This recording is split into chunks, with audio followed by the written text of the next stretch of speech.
Zvono za uzbunu u kragujevačkim osnovnim i srednjim školama počelo je da se oglašava 2007. godine. Tada ga niko nije čuo. Problemi su se gomilali punih 8 godina, pa je danas situacija skoro nerešiva.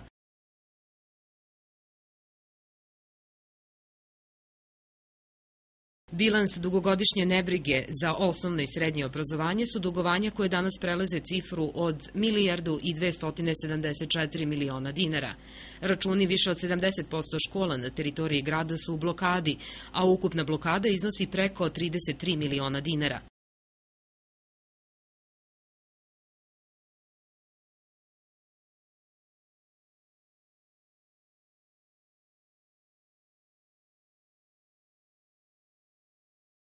Najveće dugovanja koje je nasledila ovdašnja gradska vlast su na ime naknada za prevoz zaposlenih preko 90 miliona dinara. Ni jubilarne nagrade prosvetnim radnicima nisu isplaćivane prethodnih godina, pa danas ovaj iznos prelazi 20 miliona dinara. Trenutno je dug oko 1.300.000.000. Znači, najveće dugovanje su prema energetici, nekih 800 miliona. Velika dugovanja su prema Elektrošumadiji bivšoj, odnosno sada EPS snabdevanju, tu je preko 120 miliona. Ono što je, da kažem, specifikum kragujevačkog obrazovanja, to su ogromna dugovanja za prevoz prema nastavnicima, jubilarne nagrade i asistenti u nastavi. Za prevoz se duguje oko 90 miliona, za jubilarne nagrade oko 20 miliona i za asistente u nastavi oko 30 miliona. Ne tražimo mi krivca, prosto, ali konstatujemo činjenično stanje da su se iz dva razloga dugovanja gomila. To je upravo to shvatanje da to nije obaveza grada, pa kad se shvatilo da jeste obaveza grada, da više nije se moglo nazvati da su dugovanja tolika bila da je to bilo prosto vrzino kolo. Druga stvar, bili su neki drugi prioriteti. Dugovanja su nastala tako što je neko smatrao da to nije obaveza grada. Neko je sebi uzeo za volju da tumači zakon, da grad nema obavezu da plaća prevoz i jubilarne nagrade prosvetnim radnicima. Prosvetni radnici su neko vreme imali strpljenja i čekali, međutim kad su videli da stvar ne ide u dobrom smeru, da će im potraživanja zastariti, angažovali su advokate i počeli da utužuju. Tako da je grad na ime tužbi, odnosno na ime kamata i prinudne naplate sigurno dao nekoliko desetina miliona. Odnosno mi smo na kamate i na tužbe izgubili sigurno jednu dobru školu i jedan vrtić. Iako su prosvetni radnici gubili strpljenje, nadležni su ih uveravali da budu bezbrižni jer imaju plan.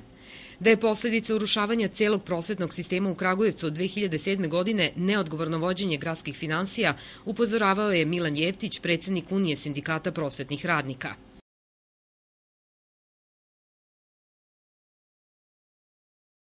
Taj problem je nastao još tamo negde 2006. 2007. godine kada smo mi počeli da vodimo pregovore oko ovih obaveza. Tada su bile druge vlasti i sa njima smo tada počeli te pregovore. U tom trenutku je bilo problema nadležnosti. Da li je to nadležnost Republike, da li je to nadležnost grada? Pa sećam se, u tim pregovorima je bilo malo arogancije od strane gradskih vlasti kada su nam rekli ako mislite da ste u pravu, a vi se obratite sudu.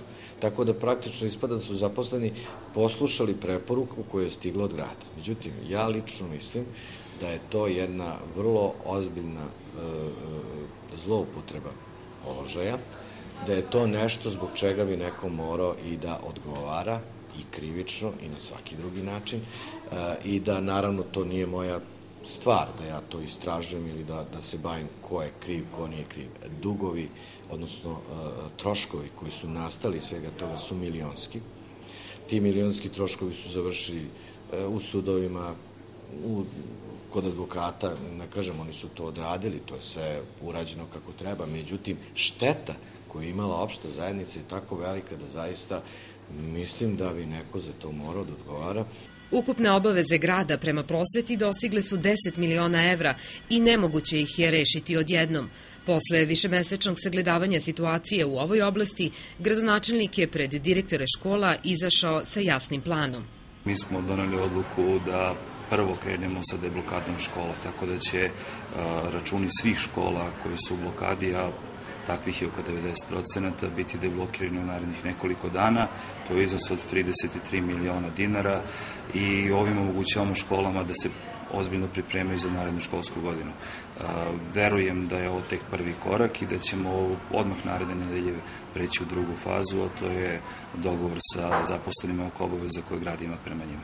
U prethodnom periodu analizirano je stanje u kragujevačkim školama, a obaveze grada koje su dostigle 10 miliona evra sada će biti smanjivane korak po korak.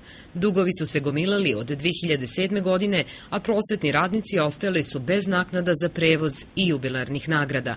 Nisu isplaćeni ni asistenti u nastavi.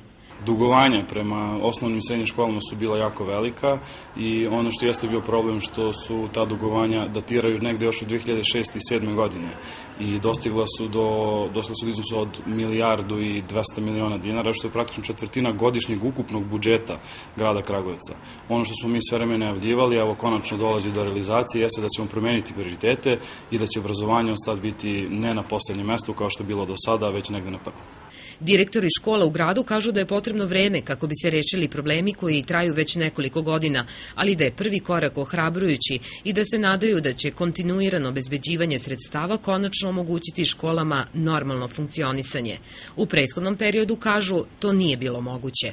Ovo je lepa vest za nas, jer stvarno mi smo se do sada snalazili kako smo znali i umeli. Opet zavisi od škole do škole. Škole koje su imale fiskulturnu salu pa su se malo same snalazile, pa onda smo imali razumevanja i od firmi sa kojima duže sarađujemo, pa su i oni nas čekali dok se razblokiramo, pa smo im posle plaćali, pa tako, kako god smo znali i umeli, ali ipak treba biti realan, to je velika cifra stvarno i normalno je da ne može grad odjedan puta da reši sve probleme, ali bitno je da se počelo i nadamo se da ćemo jednom stati na noge i da možemo da funkcionišemo. Situacija je bila otprilike kao i u drugim školama, međutim ovo je jedna lepa vest za sve škole pa i za našu školu i ja se ujedno zahvaljujem svim zaposlenim u muzičkoj školi koji su bili strpljivi, jer u muzičkoj školi niko nije podneo nikakvu tužbu od novembra meseca kad je bio prvi sastanak sa gradonačelnikom.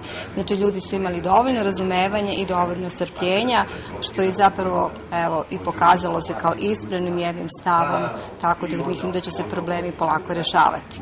Inače mi upravo sada sređujemo prvi sprat muzičke škole koji nije sređivan otprilike po mojoj proceni od 71. godine. Prva tehnička škola je u blokadi. Pre 2 dana se navršilo tačno godinu dana od kako je u neprekidnoj blokadi, što znači da grad nije prebacivao godinu dana sredstva na račun prve tehničke škole. Kako ste funkcionisali u prethodnih godinu dana? Zahvaljujući snalažljivošću, donacijama, pokušavali smo da prebrodimo tu situaciju i mislim da je to bilo uspešno. Počeli smo i sa sređivanjem učionica zahvaljujući donacijama. Evo sad baš juče smo imali sastanak sa nadzorom i firmom koja je dobila na tenderu kao izvođač radova za zamenu stolarije u prvoj tehničkoj školi. Nadam se da će to za nekih 10 dana da počne sa radom. Proces osavremenjivanja nastave biće dugotrajan i težak. Preko 1,274 miliona dinara potrebno je gradu kako bi se dug u svim školama sveo na nulu. Nakon deblokade računa svih škola, grad će isplatiti dugovanja svim prosvetnim radnicima.